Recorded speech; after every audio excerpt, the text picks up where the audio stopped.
Namaste Gurulians. I'm Ankit Sharma and we are studying chapter Fiber to Fabric, chapter 4. Okay, so today in this lecture we are going to study about how fabrics are made. Okay, so let us recall what we have studied in our previous lectures. Okay, so first of all we have started with history of clothing, means how the clothes initially developed, okay, in the past. After that we have discussed what are the types of the fiber, that is synthetic fiber and natural fiber. And after that we have studied about different types of plant fiber. Okay, so as we have discussed in our lecture that mainly there are two types of fiber, natural fiber, plant fiber and animal fiber. And in our classes, sixth class, we are going to study only plant fiber. Okay, so previous lecture we have studied about what is cotton fiber, jute fiber, how it is obtained, from where it is obtained, and its process. Okay, and after that we have studied about some other types of plant fiber. So let us recall that topic. Other some other types of plant fiber, right? So in this topic you have to study four different types of fiber, plant fiber, okay, which are as such. So first is flax. Okay, so flax is obtained from the stem of flax plant. Okay, students, now flax is mainly used to make the rope. It is mainly used to make the paper, and sometimes this flax fiber is also used to make a cloth. It is known as linen. Remember? Now let us move on to the next plant fiber. That is hemp. Okay, students. So like jute fiber, flax fiber, and hemp fiber, they are also obtained from the stem of the hemp plant. So it is obtained from the stem of hemp plant. Okay, students, now when we obtain the hemp fiber is also used to make rope, and it is also used to make paper.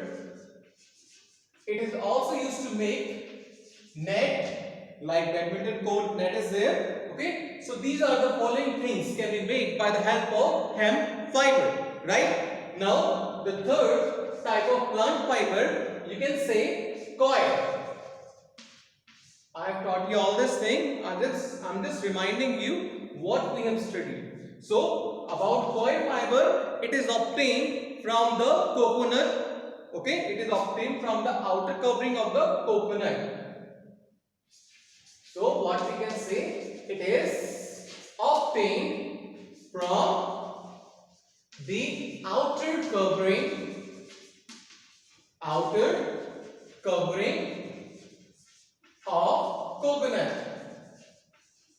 Okay, or you can define it as like coir fiber, it is obtained from the fruit of coconut palm tree. Okay, so coconut palm tree give rise to a fruit. Its fruit is coconut. So the coconut outer covering is made up of fiber, and that fiber is known as coir. Okay, so during construction we use a rope, and that particular rope is made up of coir fiber. Okay, so the main use of coir fiber, it is used to make ropes.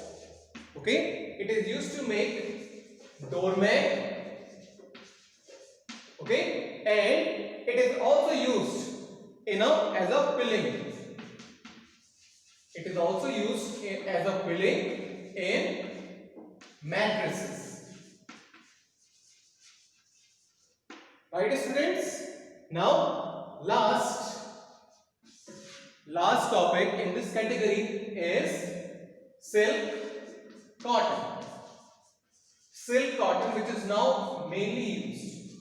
Okay, silk, cotton. Okay, so understand, students, understand the name silk and cotton.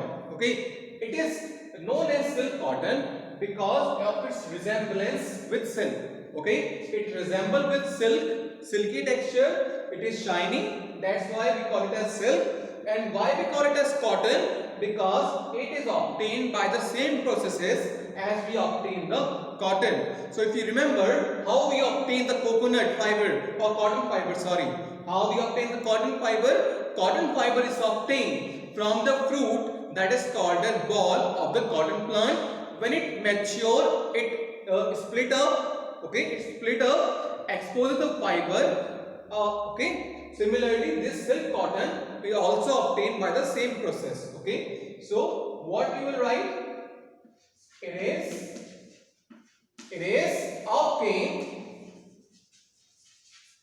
obtained from the fruit of silk cotton tree.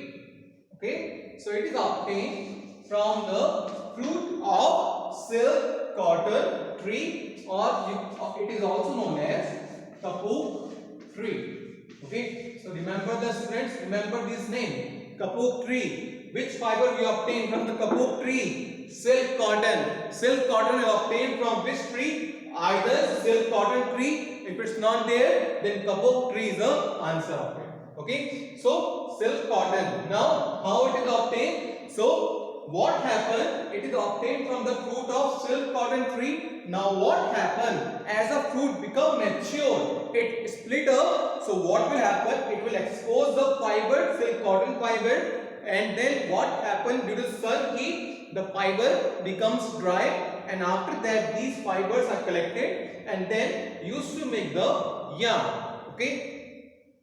Now, the use of silk cotton. So, the main use of silk cotton, it is used as a filling. It is used as a filling in mattresses, pillow. It is really used as a filling, okay, and in life jacket. Now you will ask, sir, what is life jacket? Okay. So what happens, suppose whenever you go for a boating or anything, they will tell you to wear some kind of jacket, red color jacket or orange color jacket. So that jacket is known as life jacket. So what happens if your boat sink? Okay. So what happens, this life jacket will save your life. Okay. Because it is made up of lightweight material. So what happens if you even fall down to the river or ocean? These life jackets are so light that they will lift you up on the surface. Okay, so that's the function of the life jacket. Now, silk cotton is mainly used as filling in mattresses, pillow, and life jacket because it is very light. Okay. Now, let us move forward. Okay. Among all topics we have studied, like we have studied about how cotton fiber is obtained. Okay, and previously I also told you that in this chapter we are going to study about fiber as well as we are going to study how we obtain the fabric from the fiber. So at that point of time I was telling you the basic criteria by which you can obtain the fabric. Okay, students. So what is that? What is that? Now first I told you, you will get the fiber. Okay. So what will happen? The fiber are collected together, twisted together, okay, and these fiber are used to make yarn. Okay, my dear children, these fiber are used to make yarn. Now these yarns are joined together, okay, to make a particular pattern. So it will result into a fabric, and then these fabric are joined together, stitched together to give you a cloth. So among all the fiber you have seen, either you talk about jute fiber, either you talk about cotton fiber, either you talk about flax, hemp, coil or silk cotton. Okay. So among all the fiber you see, first of all, we obtain the yarn from it by twisting the fiber together, and then afterwards, what we does, we join the yarn together to get the fabric. Now, as we are having a fabric, we can stitch different types of fabric, and it will give you a cloth. Okay. So now, let's study process to make fabric. Okay, students, we don't have to study how clothes are obtained. We have to study how we obtain the fabric. Okay, so there are really two processes by which you can obtain the fabric. Okay, and what are these processes, students? One is knitting, and another one is known as knitting and weaving. Okay, knitting and weaving, right? So first of all, you might have seen your grandmother knitting the sweater. Okay, so what is knitting? When she have taken any wool, and by the help of wool she starts stitching your sweater or your cap or your socks. Okay, so you might have seen old people like your grandmother, your great grandmother, she makes some kind of fabric for you like sweater and all that. So that process by which she makes sweater for you, so that process is known as knitting. Okay, weaving is mainly done by the help of machine. Okay, it is very hard to do it by itself. So it is done by the help of machine, and it can be done by hand also, and by the help of machine also, by which we obtain the fabric on a large scale. Okay, students. So let us study what is knitting and what is weaving. Okay. So what is knitting? The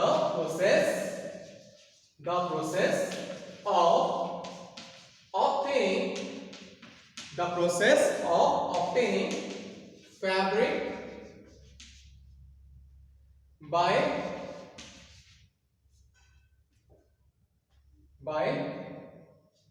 the process of making fabric by the interconnected loop. Okay, so you can say the process of making fabric or the process of obtaining fabric by which or by the help of we take the yarn and we link together, interconnected together. Okay, so what we do, we take the yarn and we join the yarn into the loop, and all those loops are connected to one another. Okay, so what I am trying to say, like you are having only one yarn, and with the help of that one yarn you make connected loops. Okay, and these all are connected to each other. Okay, so the process of obtaining fabric by the help of interconnected loop of yarn, right, students? So beta try to understand the meaning of it. Okay, कि अगर knitting आ गया, so in knitting we interconnect the yarn into the loops.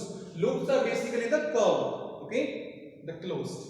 Now, for example, the example of fabric which can be obtained by knitting. What I told you: sweater, woolen socks,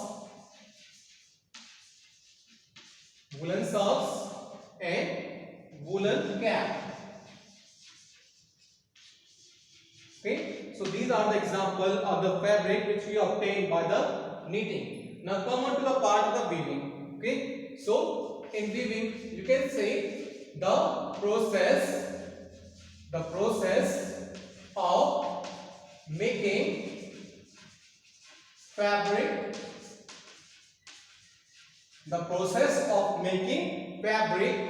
by crossing two sets of yarn, over and under each other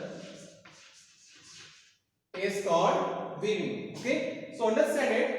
In the weaving process you have two fibers. Okay, while in the knitting we have only one yarn. Understand? Not fiber. We can say in the weaving process we have two yarn, a pair of yarn, but while in the knitting process you are having only one yarn. Okay, so what we does, we take the two yarns, okay, or two sets of yarn in such a way that one time one is over and another one is under each other. Okay, so like, okay, so what I'm trying to say, suppose, wait a minute students.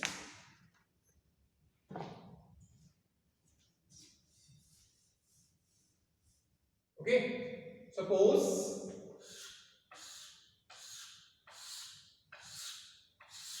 it is a set of one yarn. Now another yarn is one time over, another time under, over, under. Okay, so this process is known as weaving, in which we are having one set of yarn and another, like one set of yarn in horizontal, another set of yarn is vertical, but both of them are arranged in the same manner. One time one is over, then under, over, under. Okay, understand students? So in this way, this mechanism is known as weaving. Okay, this method is known as weaving, while this method in which we are having one yarn on one set of yarn and we make the fabric by the help of connected loops, and this is known as knitting and this is known as weaving. Okay, now for example, a sweater, or you can say for example shirt,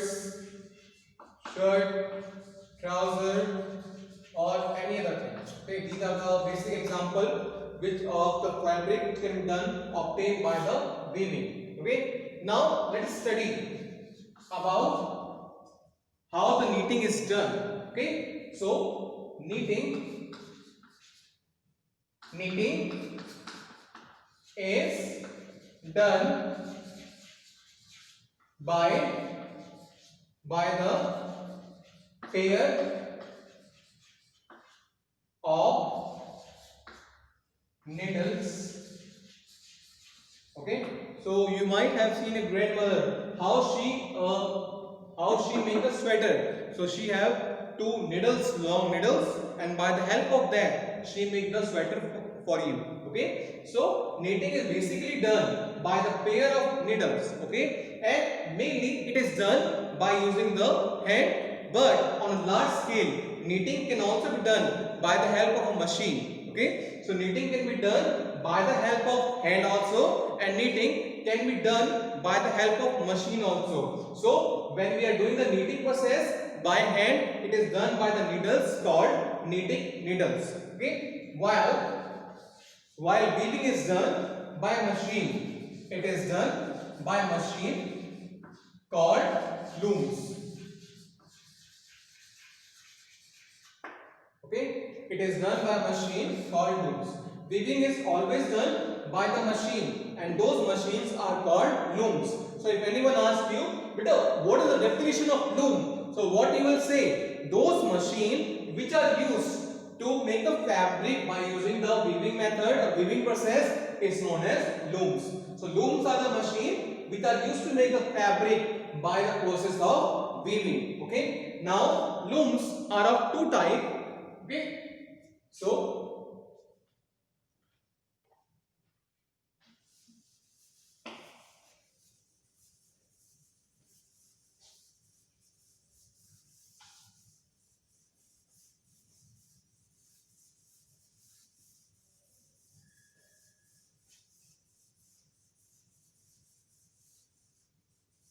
okay class, now we are studying of weaving. In weavings I told you looms. Okay, the machine which is used,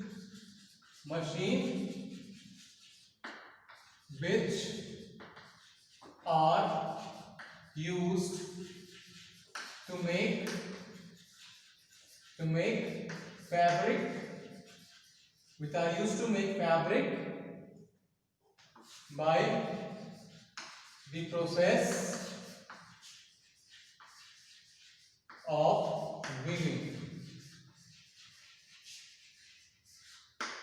Okay, so looms are the machine which are used to make the fabric by the method or by the process called as weaving. Okay, now looms are basically of two types.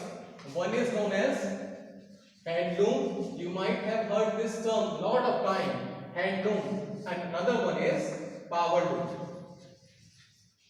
Power loom and hand loom. Okay, so loom stand for machine. Okay, similarly here looms stand for machine. Right, students? Now here hand basically stand for manual. Means by using hand. Okay, by using the laborer, by using the manual labor, or by using their hands. Okay, while power refers to electricity. Okay, so looms, what is hand operated? Looms which are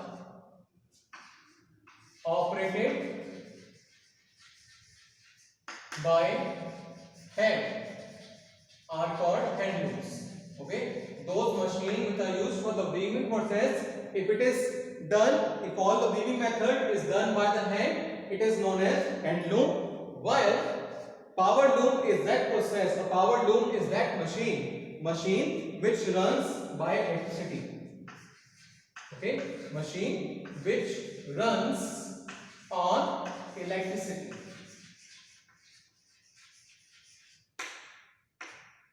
Okay, so power loom is a machine which runs on electricity and which is used to make the fabric by using the method called weaving. Now both of them have some advantage, both of them have some disadvantage. Okay, the advantage of hand loom, that it will give you a better result. I mean, you can see the difference in the characteristic or feature made by the hand or made by the power. It is much better quality, it lasts longer as compared to the power loom. Okay, it is of less quality. Okay, not that much as compared to the hand loom. Now the disadvantage of hand loom is you need to pay for the laborer. Okay, the laborer sometimes they are sick or sometimes they are unable to come, so at that time you are not able to obtain the fabric. Okay, and also hand loom have a disadvantage that means the rate of production of fabric is less as compared to power loom. Okay, in power loom you buy the machine, automatic machine, and they will last longer, they will not get tired, they will not ask you for nothing. Okay, so they can produce a fabric on a very large scale,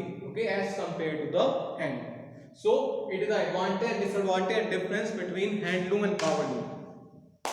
So students, this finish up your chapter fiber to fabric. It is very interesting chapter and I think you don't face any difficulty. Simple topic is there, how we obtain the fiber, how we obtain the fabric from the fiber. Okay, and we have also discussed that how we obtain the fabric from these fibers. So students, this chapter ends up here. We will provide you the PDF of this chapter very soon. And if you face any difficulty, feel free to ask in your WhatsApp group. So, stay safe, take care and keep on studying. Namaste.